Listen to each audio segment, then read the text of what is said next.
95% of traders should be profitable. Almost everyone who puts in the time should be able to profit in the markets. The setups repeat and the math is simple, but it's backwards. 95% of traders are not profitable. They invest countless hours into learning, backtesting, trading, and they get nothing out of it. Even worse than nothing, they get a negative return. Now, most of this comes down to one thing: risk management. Everyone's given the same advice and none of it makes sense. And one of the worst ones is that you should be risking 1% of your account per trade. Now, this sounds like something smart and responsible to say, which is why every trading educator in the world will say it on repeat without even thinking. But when you actually look into it, you realize two things. One is that no one actually follows this advice the way it's supposed to be followed. And two, even if they did follow it the way they're supposed to, it would still be account-destroying advice.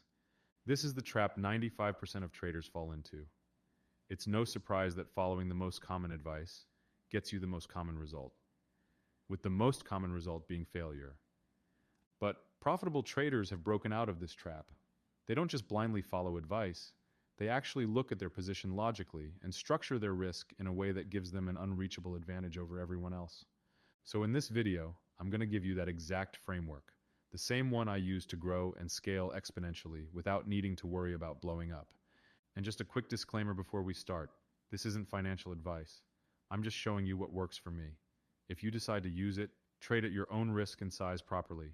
So, let's get into it. Now, all successful trading is split into three parts.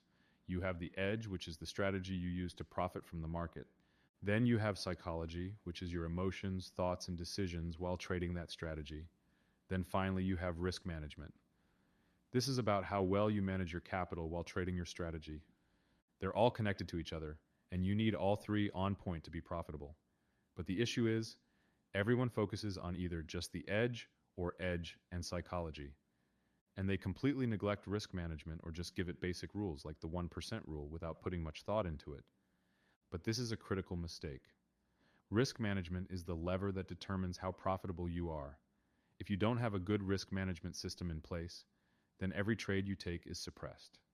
It's a muted version of what it should be. You can have a great strategy, but your trades and effort basically go to waste. On the other hand, if you have a great risk management system in place, then every trade you take is amplified. Your equity curve will grow much quicker and will compound at a much faster rate. It's the same strategy and the same effort, but completely different results, especially over the long term. That's the power of risk management.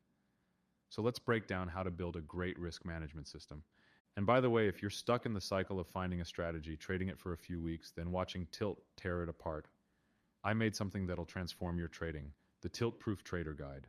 The system I use to trade without tilting, without second guessing, without self-doubt and chaos. The best part is, I'm giving it away for free. The link is in the description. My system will make way more sense after you see how it all connects. Now, the key to this is something called a risk threshold.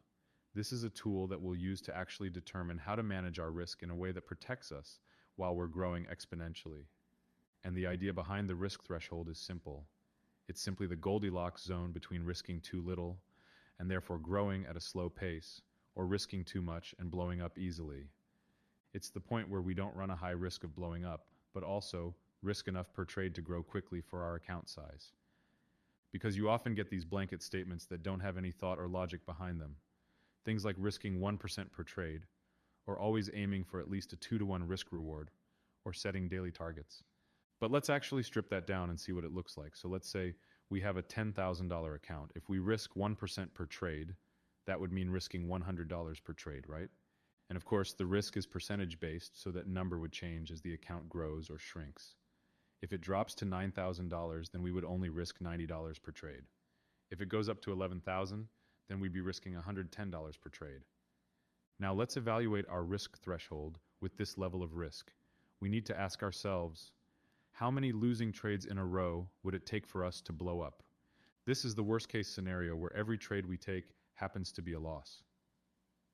Our risk threshold is how many trades we can take like this before we lose our account. And the worst case scenario doesn't mean that it'll happen or that it's likely, but it shows us how robust our strategy is. Because if you're risking $5,000 per trade, well, your risk threshold is very weak. You can grow very quickly if you're successful with your trades, but it only takes 2 losing trades to take you out of the game. Now, when it comes to percentage-based risk like 1% per trade, this is a little tricky. Each loss is 1% of your current balance, not your original balance. So it keeps shrinking, but never hits zero. After 50 losses in a row, you'd be down to about 6,050. After 300 losses in a row, you'd be down to about 490. So you'd never technically blow up, but you're also not getting anywhere. Now, for simplicity's sake, we'll just keep risk at $100 per trade. That would mean we can take 100 losses in a row on a $10,000 account. And this is where you need to ask yourself a very important question. When are you ever going to take 100 losses in a row? What are the chances of that happening? I mean, I'm not even sure you can do that on purpose if you wanted to. So, taking 100 losses in a row is on the other end of the spectrum. It's a very strong risk threshold, but it's actually too strong. There's no need for you to risk that little. Let's say we double the risk to $200 a trade. That means we can now lose 50 trades in a row before blowing the account. So, now you got to think, when was the last time you lost 50 trades in a row? Because here's the thing, with a standard 50% win rate strategy, which is actually quite modest, the chance of you losing 100 trades in a row is this much. I mean, yeah, I would be pretty comfortable trading with these odds. And with that same 50% win rate strategy, the chance of you losing 50 trades in a row is this much. So, yeah, that increases our risk a little bit, but I would still be very much comfortable trading with these odds. I'm sure you would too. And the thing is, in this case, you're risking twice as much, so you're growing twice as fast. And you're doing that while your chance of blow up increases from essentially 0% to essentially 0%. So risking $200 per trade is much better than risking $100 per trade. But our risk threshold is still too strong, and our blow up odds are still extremely low. So we can do much better than that. Now, risking half our account per trade carries a 25% blow up risk, which basically means it's guaranteed to happen. And risking only 1% or 2% per trade carries a blow up risk of basically zero. So we want to work toward a middle point where we can risk the most and grow the fastest with our blow up risk still being negligible. And with a regular 50% win rate strategy, we know that 2 trades in a row is too risky, while 50 trades in a row is not risky enough. Now, the sweet spot for this is 10 to 20 losses in a row. On the riskier end of 10 losses in a row, it only has a 0.1% chance of happening. That's safe enough for us to operate. And this is going to be risking about 5 to 10% of your account per trade. And if this number feels intimidating, well, it shouldn't be. It means your account is far too large. And if that's the case, just use a smaller part of your account and risk the 5 to 10% on that account. That way you still get a low blow-up risk and quicker growth. But even on the off chance that you do happen to blow up, you only end up blowing that smaller part of your account. And good thing you did in that case, or it's very likely that your losing streak would have spread to the rest of the account if it could. But either way, in all cases, risking something like 1% per trade is too low. And you might think risking a low amount isn't really an issue because it's still safe and you'll grow at a much lower rate. You don't see any problem with just risking lower. But here's the issue. Damage doesn't only come from risking too much. It also comes from risking too little. Because if you're risking a very low amount per trade, you'll know it consciously or subconsciously. And even if you're doing well, you'll end up feeling that you could have gained a lot more. And that feeling will seep into your charts. You'll try trading more or increasing the risk for a single trade.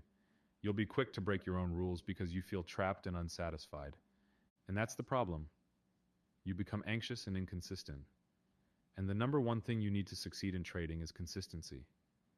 Once that's out the window, it's basically impossible. So, you don't want to risk anxiety slowly creeping up on you. You want to risk an amount that you're satisfied by so that you stay consistent with it and don't break the rules. And that amount is in the Goldilocks zone of our risk threshold. That's the formula for a risk management system that lasts both financially and psychologically. Once you have that down, you just need a reliable, mechanical strategy to go along with it so you can scale cleanly. And that's exactly what the LCE model is. It's the system I use every day, and I break it all down in this video that I'll link right now. And if you haven't grabbed it yet, don't forget the Tilt-Proof Trader Guide. Drop a like if this helped and subscribe if you want more. I'll see you in the next one.